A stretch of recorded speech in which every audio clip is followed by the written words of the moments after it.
Hello guys, welcome back on a Peugeot 407 engine timing procedures. I've been seeing a lot of videos on the internet, but there is no specific video concerning this that has been given the secret shared on English. It has been Mexico and others. Now, I know most of you guys who have a 407 Peugeot definitely are going to be finding it very difficult, especially who are trying to do a DIY. If your timing belt snapped, which it does very quickly, or jump, which in most cases stops like this when the alternator belt or the serpentine belt got in between the back of this very harmonic balancer here, then it creates a mess, and that mess is what often create a huge problem. That problem is it's gonna blind the sprocket that is in here, and it will jump timing and start bending valve. So this is typically the case. Now, if you have experienced this kind of problem, you're trying to solve it, the first thing first here is not start setting here, because that is the wrong procedure. Now, the first procedure here is to loosen out the two spark plug from the cylinder 1 and cylinder 2, just like I did here using 16mm socket. Then once you have done that, you can break a pair of broom, 2 of them, which you're going to be using, or perhaps you can get an iron which you can cut in 2 places, or aluminum which you can cut exactly to be these 2 size equal, which you're going to be using to set it. Now, as soon as you have mounted the engine, the top cylinder, which you can see over here, and fasten the bolt as you suppose. Now, before mounting the block, you want to make sure that you turn these so that the cylinder 1 and cylinder 2 are half. All right. You might decide you want to turn it before even trying to put the top cylinder head, and as soon as you do that, then you are good to start setting things as you're supposed to. But if you miss that chance, then that is where you're going to be needing to put this one to be able to use it to know exactly where it is. Now, some other tips I'm going to give you guys here is, if you look at that harmonic balancer, there is a notch there, and that notch is facing exactly 12 o'clock.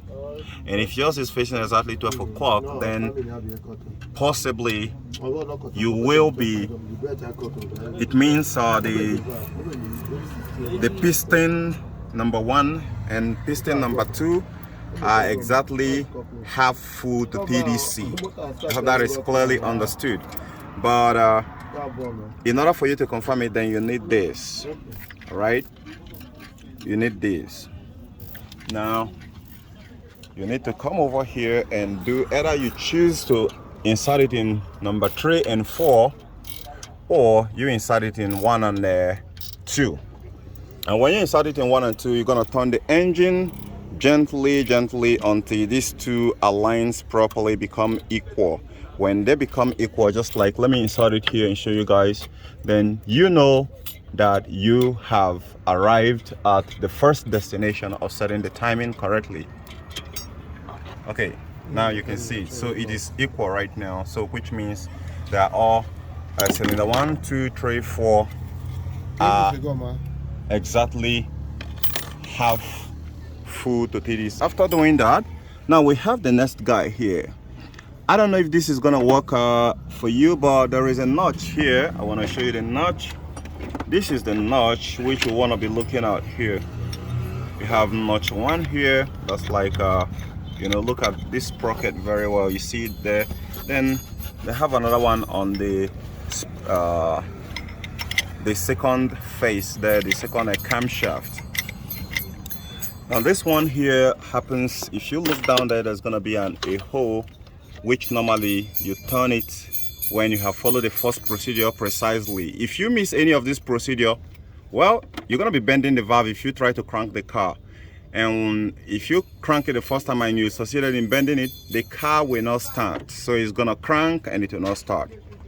So this is a very high top secret, because I don't even think the French manufacturer really want to tell people about their engine. So the secret is really kept there. like most of you guys who are good at keeping secret for yourself. And for those of us who are sharing, a lot of you don't know exactly what it is. Now this one here got to be turned to somewhere around here. Why this one go down there?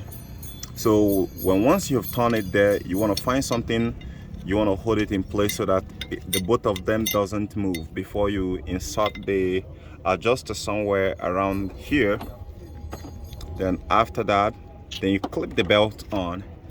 Now when clipping the belt on, some other trick which I want to teach you guys is this belt shouldn't be too tension. If it is too tension, you're gonna cut it, it's gonna snap, and when it snaps, then you're gonna be coming back to square one, right? You don't want to do that. So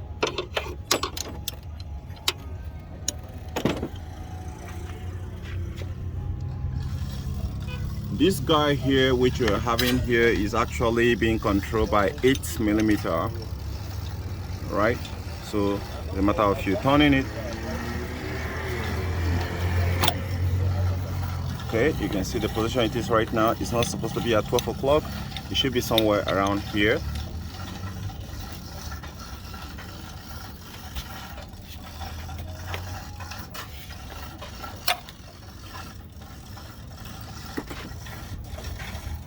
Okay, if you look down there, there is a rubber hose that you can see somewhere around there. That's where you're gonna take it to. Then you take the other one the other way. Now if suppose for any reason this one has been shifted out of the position where it is, then you want to return it back, because if you finish setting it, the last tip which I'm going to be telling you after the setting is you need to roll this using your 22mm socket or 7/8 socket, right? I want to show you guys. So this 7/8 socket is what you're gonna use to. That is when you have finished placing the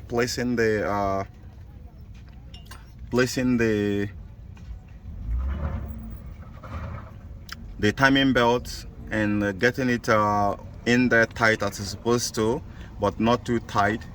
You wanna turn the engine with your hands clockwise. That's to the right. 360 degrees, turn it completely full, and if it hooks, then it means the job has not been well done. You need to check what you are missing. Then number two, again, you still need to turn it again, turn it the other way around. That's I mean the clockwise again. When it is free and it's no more hooking, then that confirms that you have actually timed the engine correctly.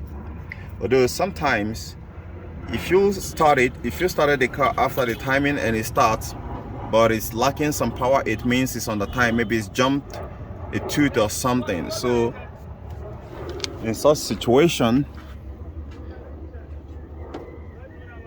you want to open it and redo the timing again. So guys, this is where I'm going to be stopping for now. I hope to see you guys. If you have any further question, drop in the comment section, and if you feel that the information which I've passed right here is not the correct one, now let me see your own style, how you time the 2.2 liter engines of 407 or even 406 version. I'll see you guys later. Bye for now.